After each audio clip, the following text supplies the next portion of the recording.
Okay, so I want to talk a little bit about practice efficiency and diminishing returns and mental bandwidth, things like that. Um, this was inspired by a Reddit post, and I responded over there, and just going to use my post as sort of a very rough script. So it's mostly off the cuff here, but I did just spill these words out of my brain onto a page. Um, so, yeah, diminishing returns are a really big problem for piano. And so and for learning anything, I'm going to give this really, really over the top, complicated analogy. So try to follow with me. I wish I could just do this demonstration in real life sometime. Um, but okay, so imagine you have several small cups of water, and they each have like a little tiny hole in the bottom, a little pinprick sized hole. And then the holes lead into a funnel. Um, and that leads to a container that you want to fill up, right? And then you have a gallon of water that you can pour into the cups, and your goal is to get the water from this gallon container into the container at the bottom of the funnel, okay?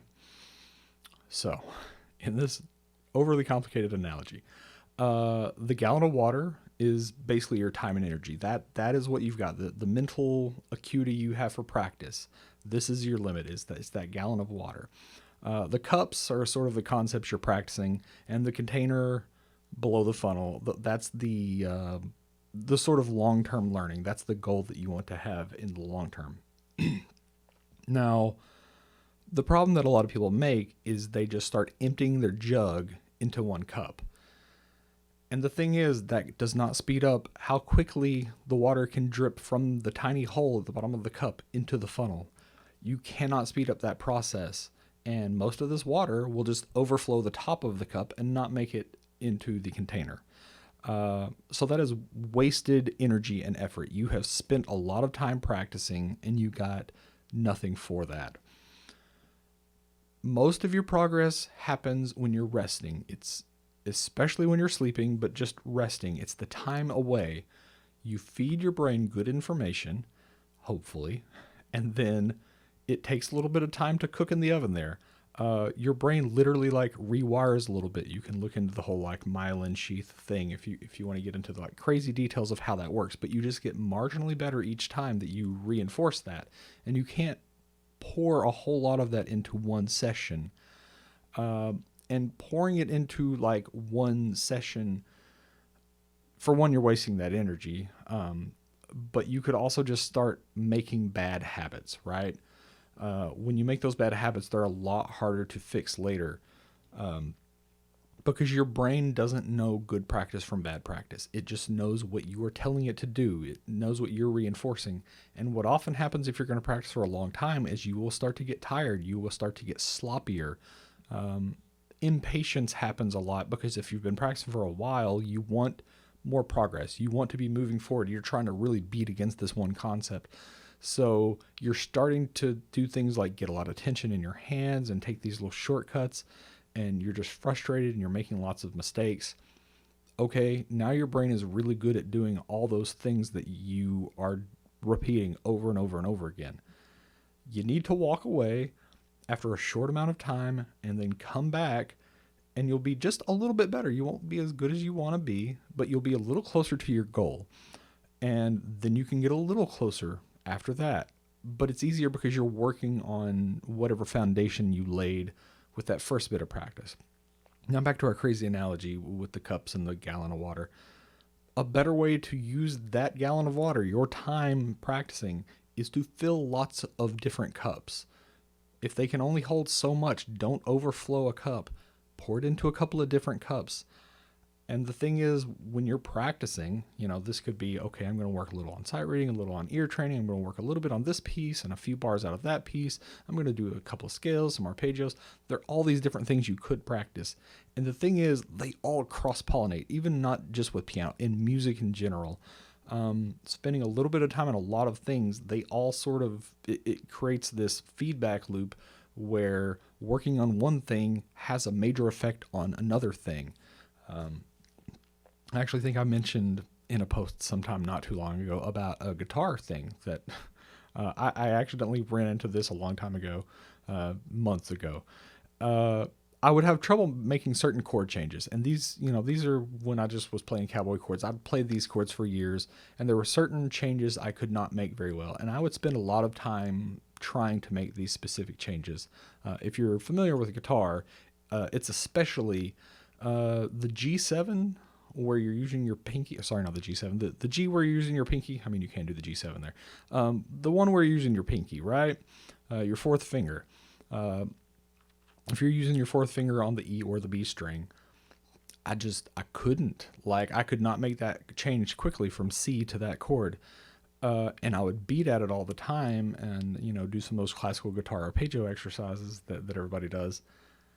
What actually ended up solving it was scales, right? Like, what the hell? You're thinking chord changing. This is what I'm working on. But no, it was scales. I was doing these little scales and figuring out these things about very efficient finger motion and not letting things fly away, keeping my fingers closer to the fretboard.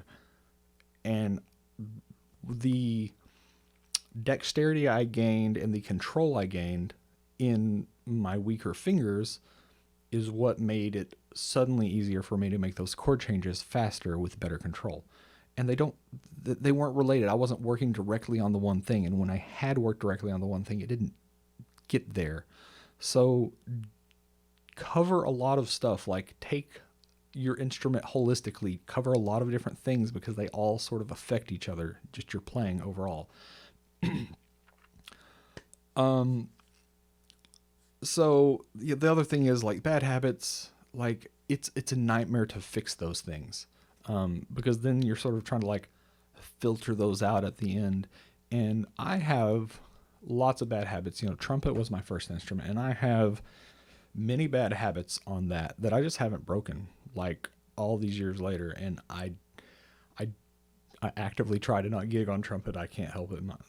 I have a gig that I'm doing regularly, but no, I just don't have the practice time now where I could dedicate to undoing literally decades of practice doing things the wrong way.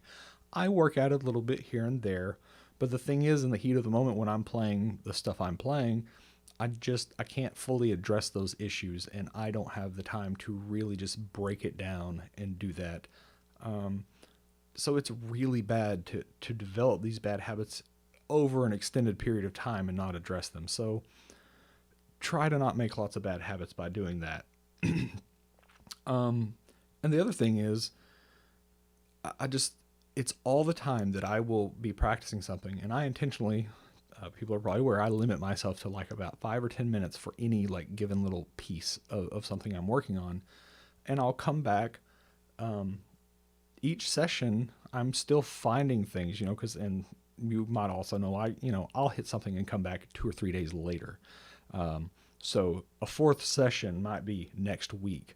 But I'll find little things that I missed. So like, oh, I didn't carry this accidentally across the bar and I was practicing the wrong note the entire last session. Or I just totally overlooked an articulation, which, that's not as big of a deal. But it could also be something like, I made a really stupid fingering choice. I was thinking about all these things and I made this dumb fingering choice, or I just, whatever.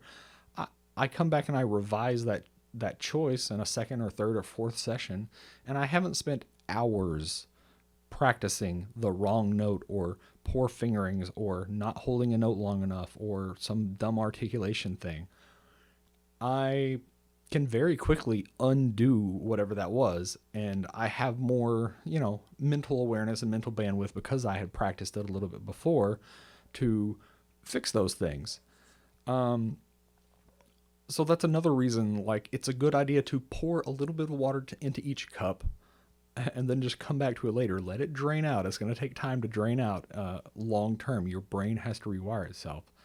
And then what's even worse is like people who memorize, the people who don't invest in their reading at all. And so what happens all the time, I talk about it, they look at the page, they decode the music like the one time, and then they stare at their hands for the next hour and repeat it. And what happens when they read something wrong? Some of those people literally, like, it's so hard for them to read. They might read it a couple of more times in the coming days, not even read it, they're decoding it again, and it's this painful process. But they might only ever look at it like 3 times, and the rest of the time they're staring at their hands. If they overlook something, if they didn't carry something across some accidental, if they miss something, they never fix it. They just never do. They bake that mistake in forever, until they hit some crazy plateau and they're like, what happened? I can't get past this. Why am I doing this wrong? Well, maybe you picked a really dumb fingering, or maybe whatever else. Or and for those people, because generally their technique is weak, broadly weak. It's maybe they can play the one piece very well, or they think they can. Changing one note to those people is like really hard. Like, oh no, making one note, change. I've practiced everything to get this finger at this one place at this one time. And if they can't do that, they really have trouble undoing that muscle memory, because that's where they're entirely reliant on. And these are things that I'm talking about from personal experience. It sounds like I'm punching down, and I'm really not, because I have been that person. I really have, and I have had that thing where I would rely on just patterns of what my hands are doing in a song. And I remember when changing keys, if I had to play something and then it changed keys and it's the same material, it felt like an entirely different song. Or if I'm doing some simple arpeggio and it goes to a minor, I'm like, oh my God, my fingers have to do a totally different thing. Or I would try to, because I was used to doing 1-3-5 or 5-3-1 or whatever. If I had to do this arpeggio, I'd do that instead of 1 or 2 there. And then I would do these other things where I'd try to force my hands into these awkward positions because I was good at using this one pattern and I didn't want to change that pattern. And that's a problem. So, the other thing is the mental bandwidth. I talk about it all the time. I don't think I've really talked about it. I say it a lot, but basically you just only have so much mental bandwidth to calculate things that you're trying to do. So if you're jumping into music that has way too many things that are difficult at one time, that's going to be a really big problem. You need to solve those problems individually. So an example might be, there are people who struggle playing their scales hands together, right? Now, and there are people who might struggle with stride, right? What if you're trying to do both of those at the same time?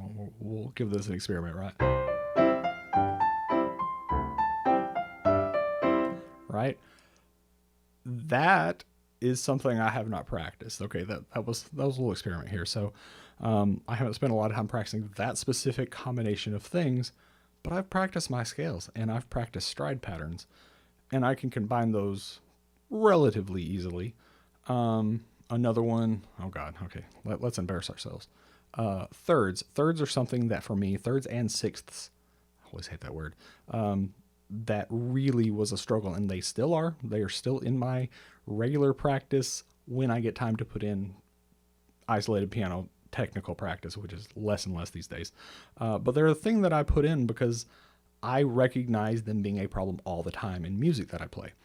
Accompaniments I'm playing will have these running thirds or sixths, and I struggled with them a lot in the past. And since I've been practicing them, it's gotten better. I just instinctively find good fingering choices and things like that, and it doesn't feel awkward in my hands. So what about putting those together? Not quite, right?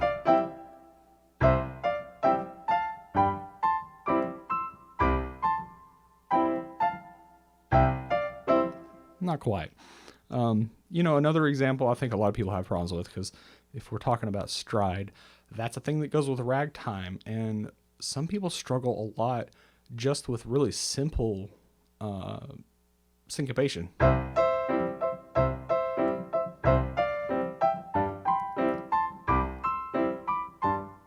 Yeah, I don't quite have that. My thirds aren't strong enough for that. I can tell that's where the breaking point is. But the rhythm stuff, I can do that all day. But anyway, that's not the point. But you can see how if you don't play piano, or you don't play at even a moderately high level, doing that on the spot just seems beyond you. What would your brain have to do to think about, because I'm not thinking, oh my God, okay, I've got these fingers in this hand doing this, and then they need to hit these notes here, and then, oh my God, like, I'm not thinking any of that. I'm thinking, okay, I'm doing C major scale in thirds in my right hand, and I'm doing a C major 1 to 5 stride pattern in my left hand. Like, I have the technique for doing this. I have the muscle memory for this, not for a specific piece. I have the muscle memory for this pattern and several others and several other keys. Because it's all kind of the same. And I have, slowly building more muscle memory of good thirds. And so I just execute those. And then I try to execute them together to mix results. But if you didn't have either of those things, if you were a person who struggles with syncopation and with thirds and with stride, like, how are you going to do that all at the same time? Like, that's the issue of mental bandwidth.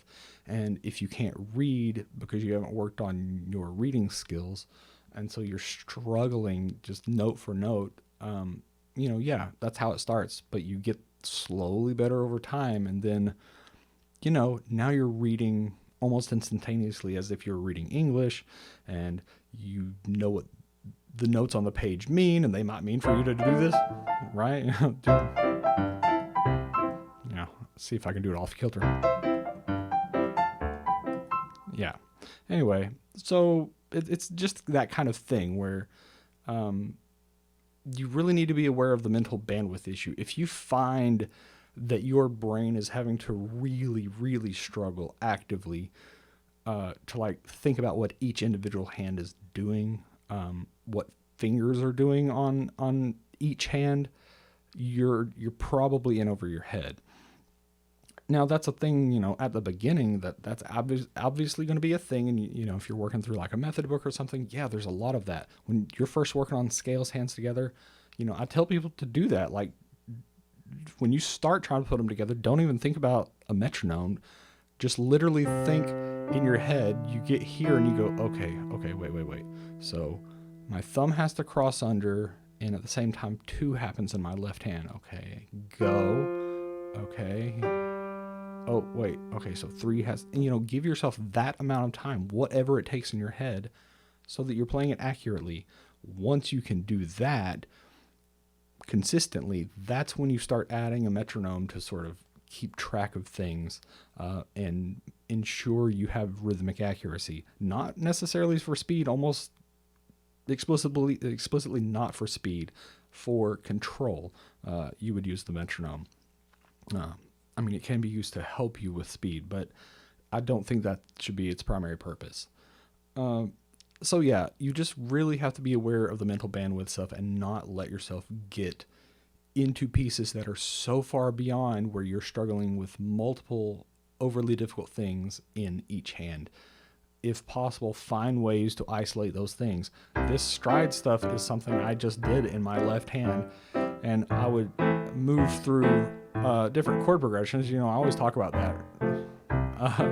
Pick a chord progression and just move through it, doing whatever left hand pattern you want to work on, and then change keys. Yeah. And different stride patterns with whatever. Same thing with thirds. As somebody who can play my scales hands together, no problem. I made the mistake early on with thirds of wanting to jump in and, okay, I should be practicing on these hands together. No. Even now, there are only a handful of scales that I would practice with both hands in thirds. Like, it's just, I'm not there. Like, I'm just not there. I don't have that built in, and I can't do it at a speed that makes it worth doing. So I really just have to do it and think about cleanliness and clarity in each hand, and instead of doing all that and different keys and all that. So yeah, and also, how often am I going to run into like thirds in both hands? That almost never happens. So anyway, yeah, that's basically it. I've gotten way off track and off script here because that's how I do. But yes, be aware of diminishing returns. Pour a short amount of time into multiple cups and just sort of cycle through those things, rather than trying to pour everything into one cup. By the way, I'd like to do a video on this, but Nico, one of my patrons, had asked about splitting up a practice session for like a 30-minute thing or like other things. I like the idea of like figuring out how to make a consistent practice routine. If you have a specific amount of time, how would you structure that? It's kind of a hard question because it's not like it's a one size fits all. There really isn't well, this is what you should do. It's more about understanding your different fundamental practice issues, and then addressing those, and I have a script that's very nearly done talking about these things, but basically you've got your musicianship skills like sight reading, ear training. You've got the music you're working on, and then you've got things like technical isolation exercises. And I usually would put them in that order because things like sight reading are really hard on your brain. You want to do those first. Music you've already been working on and you're polishing up is a little easier, but it's still pretty challenging to work on. And technical isolation is the easiest because you might even be doing it just with one hand, or you might have both hands, but that stuff's easier and you can kind of do it ad nauseum. So I do them in that order, but then it's I guess your goal determines how much time you would put into each of those things for any given amount of practice. And obviously, if you can, if you have a lot of time and it can be split up, do that. I think I usually say if I had an hour of practice, I would do 2 20-minute practice sessions rather than the hour or something. I would put a break in there somewhere, maybe 30 and then a 20 at the end, because you really kind of need that space. Your brain gets pretty tired. Though I will say, this is the exception, sort of back to the topic.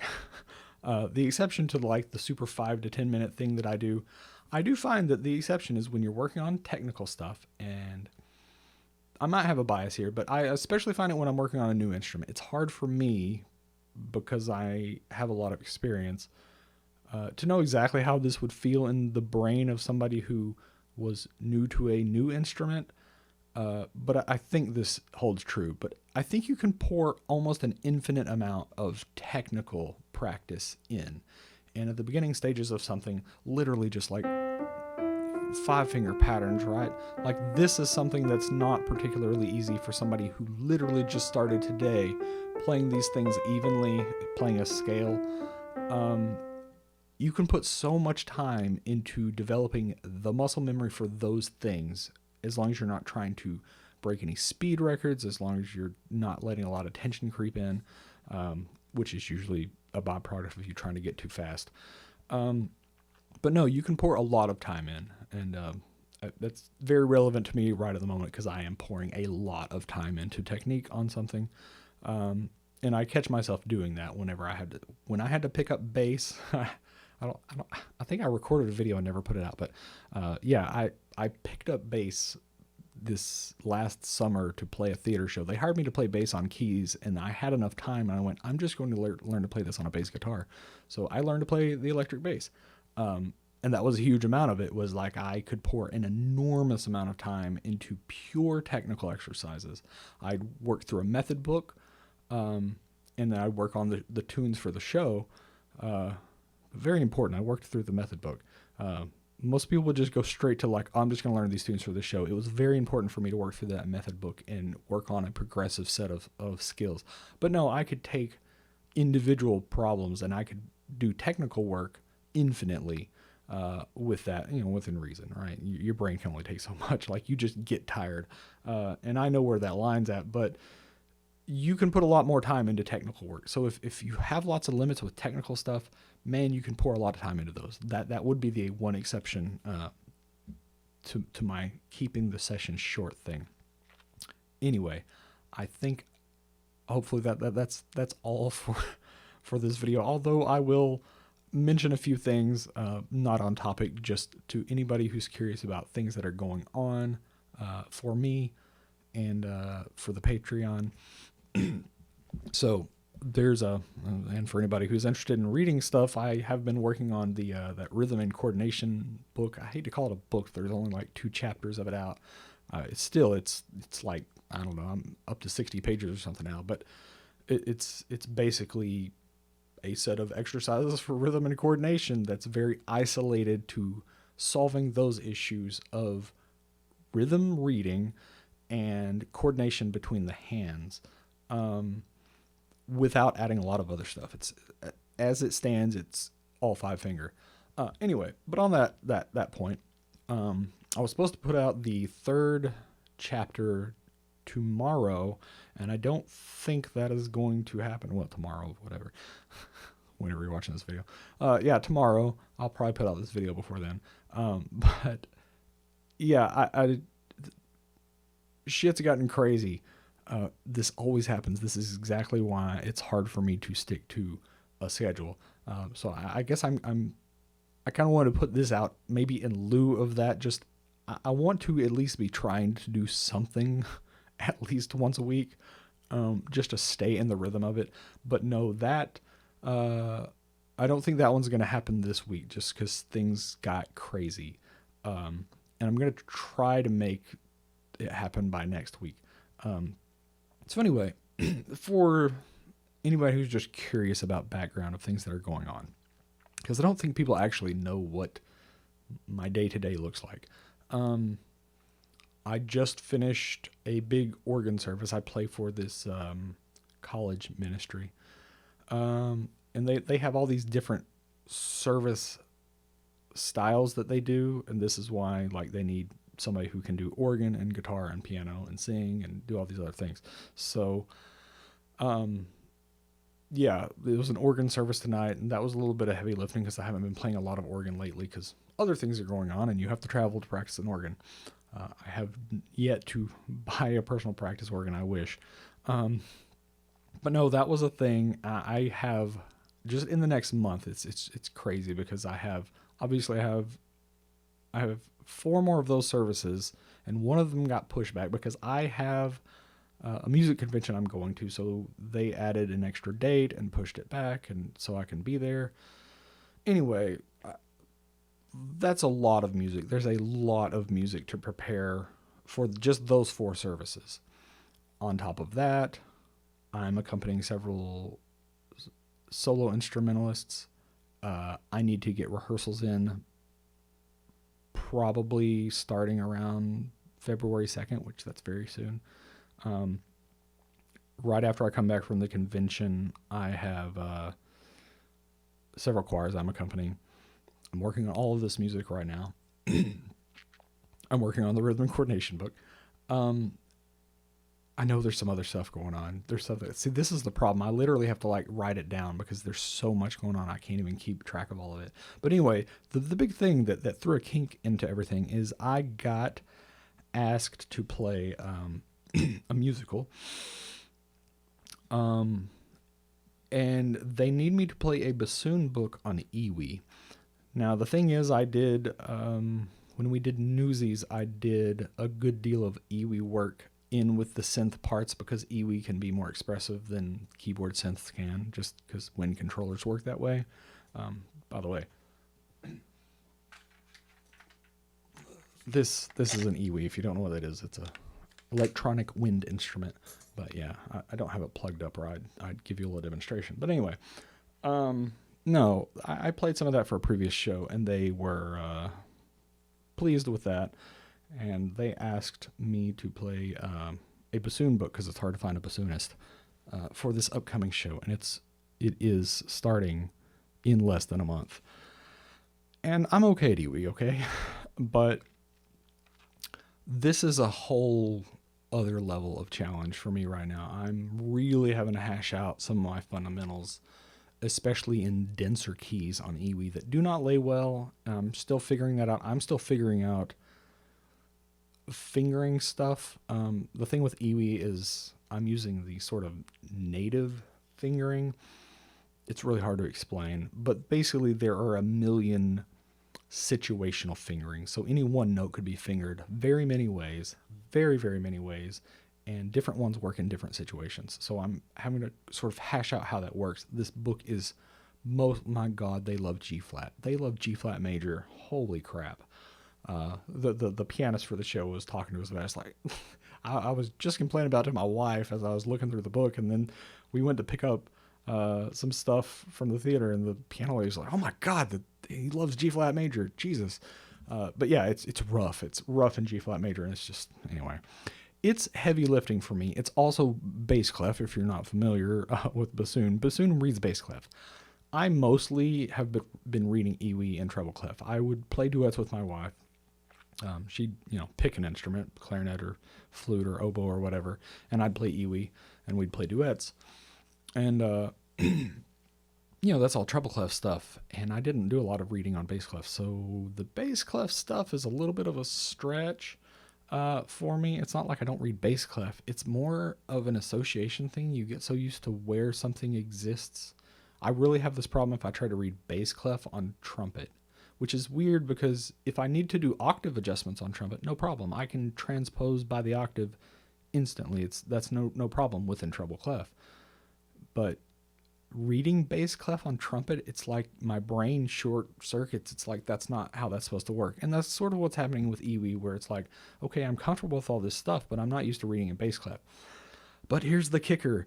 This show is full of tenor clef. I have never had to learn tenor clef. Tenor clef is one of those where I'm just like, this is dumb. Why does this exist anymore? Like, and I mostly hold to that.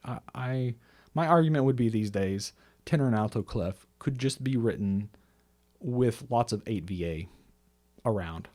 I will say that as I was working through some of the tenor clef parts, I was realizing, what if I had to rewrite this in finale if I couldn't get my tenor clef reading good enough?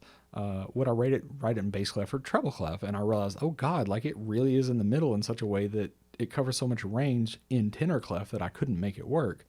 But then I realized the solution is to write it bass clef, 8VA. That's all you do. And then you're not reading crazy notes in a weird clef that nobody reads, except for very rarely cello, very rarely bassoon, very rarely trombone. I feel like there's another tenor clef reading instrument. Anyway, tenor clef is going to be the death of me. But this is a big push, and since I will be out of town right before rehearsals start, I really have a very short timetable to get this book under my fingers. 122 pages, and trying to get my reading better. My reading on an instrument I'm not as technically comfortable on, in a clef I'm not as comfortable on, with another clef that I don't have any comfort with. It's a whole thing. And then on top of that, obviously all the other things I mentioned, because I've got multiple services. Oh yeah, I also have this regular Sunday trumpet orchestra gig. So yeah, that's a thing. It's crazy. It's always crazy. But yeah, if you're curious why I scramble with some of these things, that's kind of why. It's hard to fit in the things as much as I love doing, and I want to spend more time with all of the pedagogy stuff. And there's so many things I really, really want to do. It's so hard to find the time consistently to sit down and do it. Without, obviously I have to have some amount of downtime in my life, and I still like to go to the gym and be a healthy person, and keep my mental health in check. So yeah. Anyway, if anybody's still around, props to you. You're crazy. I'm going to go now.